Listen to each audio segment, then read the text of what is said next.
Cours 23 de physique 5e secondaire portant sur la réfraction de la lumière. On avait déjà défini dans les phénomènes lumineux ce qu'était la réfraction. Donc, celle-ci correspond au changement de direction de propagation de la lumière à l'interface de deux milieux dont les propriétés optiques sont différentes. La surface qui sépare les deux milieux se nomme dioptre. Alors, un exemple très simple. Si vous avez un milieu 1, qui est l'air, et un milieu 2, qui est l'eau, vous allez voir un changement de direction du rayon lumineux qui va passer du milieu air au milieu eau. Nous l'avions observé dans les phénomènes lumineux avec l'eau contenue dans le bécher et la règle. Un petit rappel, la vitesse de la lumière dans le vide ou dans l'air est de 3 par 10 à la 8 mètres par seconde. Lorsque la lumière pénètre dans un milieu transparent autre que l'air, sa vitesse diminue.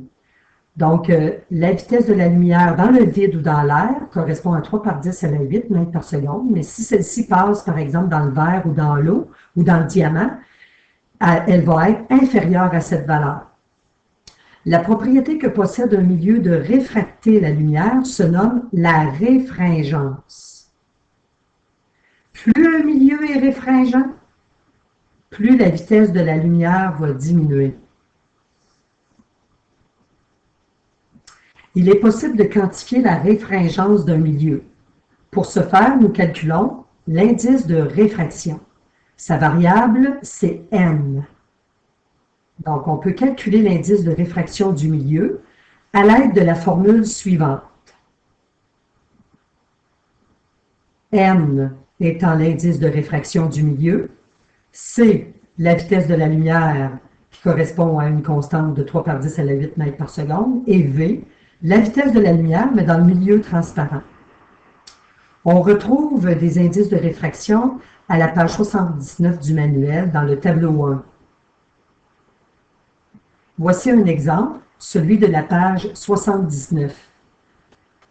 Donc, on nous demande de calculer l'indice de réfraction M du diamant si la vitesse de la lumière y est de 1,24 par 10 à la 8 mètres par seconde. Donc, on va poser notre problème. Nous voulons l'indice de réfraction du diamant. C'est notre inconnu. Ce que nous connaissons, c'est la vitesse de la lumière, le C, qui est égal à 3 par 10 à la 8 mètres par seconde. Et nous connaissons la vitesse de la lumière du rayon lumineux dans le milieu diamant, donc qui est donné 1,24 par 10 à la 8 mètres par seconde. Alors, posons la formule. Donc, M, indice de réfraction qui est égal à C sur V. En substituant, nous obtiendrons un indice de réfraction pour le diamant sera égal à 2,42. Donc, la vitesse de la lumière étant 3 par 10 à la 8 mètres par seconde et celle dans le milieu, la vitesse de la lumière dans le milieu étant de 1,24 multiplié par 10 à la 8 mètres par seconde, on obtient un indice de réfraction dans le diamant qui est égal à 2,42. L'indice de réfraction est une propriété caractéristique de la matière. On dit si l'indice de réfraction d'un milieu est élevé, alors ce milieu est très réfringent. Donc, il faut retenir que si vous avez un indice élevé, le milieu est très réfringent. Et si un milieu est très réfringent, la vitesse de la lumière dans ce milieu-là, elle est faible. Donc, un exemple, si j'ai un indice de réfraction pour le verre qui est égal à 1,5 et pour l'eau qui est égal à 1,33, comme l'indice de réfraction du verre est plus élevé, de 1,50, que celui de l'eau, 1,33, la vitesse de la lumière dans le verre est plus faible à ce moment-là que dans l'eau. Lorsque l'indice de réfraction caractérise le passage de la lumière entre deux milieux transparents, autres que le vide, on peut définir l'indice de réfraction relatif. Donc, ça veut dire l'indice de réfraction d'un milieu 1, ça c'est une flèche, vers un milieu 2. On peut l'exprimer, on peut le calculer avec cette formule. Donc, c'est tout simplement, ça nous permet cette formule-là de comparer les indices de réfraction de deux milieux. Donc, les comparer tout simplement. L'exemple de la page 80, vous avez un rayon lumineux qui passe de l'eau au vert, puis refait le trajet inverse. Quels sont les indices de réfraction relatifs? Donc, on peut considérer, dans un premier temps, de calculer l'indice relatif de l'eau du milieu haut qui va vers et que le rayon lumineux va vers le vert. Et dans un deuxième temps, on calculera l'indice relatif du vert vers l'eau. Donc, il nous suffit tout simplement de poser notre problème. Nous avons un indice de réfraction pour l'eau qui est égal à 1,33. C'est dans le tableau de la page 79. Vous avez un indice de réfraction pour le verre qui est égal à 1,50. Donc, l'indice relatif, si l'eau est notre milieu 1 et que le verre est notre milieu 2, nous prenons l'indice du milieu 2 divisé par l'indice du milieu 1, ce qui va donner 1,50 divisé par 1,33. C'est une comparaison que nous faisons tout simplement. On peut voir que si cette fraction est supérieure à 1, donc c'est le milieu 2 qui a un indice supérieur. Donc, l'indice relatif ici nous donne 1,13. Si par contre notre milieu 1, c'est le vert, qui va vers l'eau, alors, même chose, le vert, qui sera notre milieu 1, vers l'eau, qui sera notre milieu 2. Nous prenons l'indice de réfraction du milieu 2, qui est l'eau, 1,33, divisé par, c'est tout simplement le rapport inverse qu'on a fait ici, divisé par 1,50, qui est l'indice de réfraction du milieu 1, qui est le vert. On obtient ici une valeur inférieure à 1, donc de 0,89. Par la suite, allons voir la géométrie de la réfraction. Tout comme la réflexion, on parlait de rayons incidents. Donc, si j'ai deux milieux ici, donc une ligne ici pour séparer mon milieu 1, qui peut être de l'eau, du verre, c'est un milieu transparent tout simplement. Donc, j'ai un milieu 1 ici. Ici, j'ai le milieu 2. Donc, ça, c'est la ligne. On va la faire un petit peu plus droite. Donc, ça, c'est la ligne qui sépare les deux milieux. Donc, tout simplement.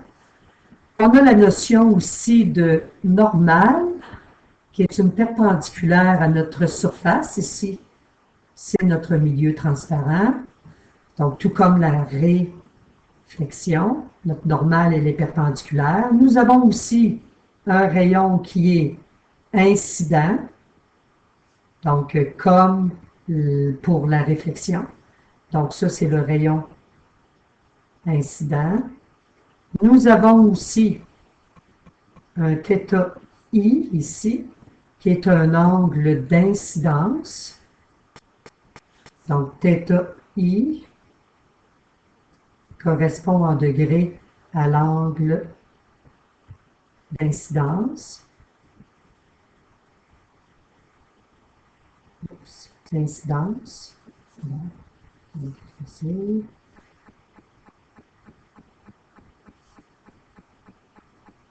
Nous avons par la suite l'incidence.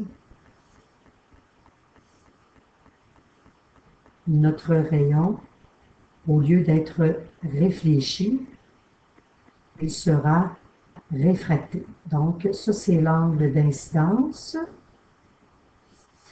Donc, le rayon, en traversant le milieu, du milieu 1 au milieu 2, va être dévié de sa trajectoire. C'est ce qui correspond à la réfraction. Nous allons donc retrouver ici, non pas un rayon de réflexion, mais un rayon réfracté.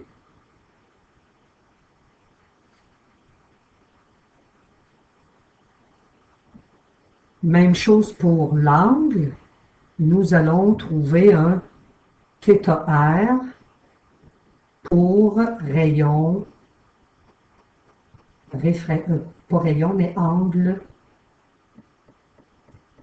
de réfraction.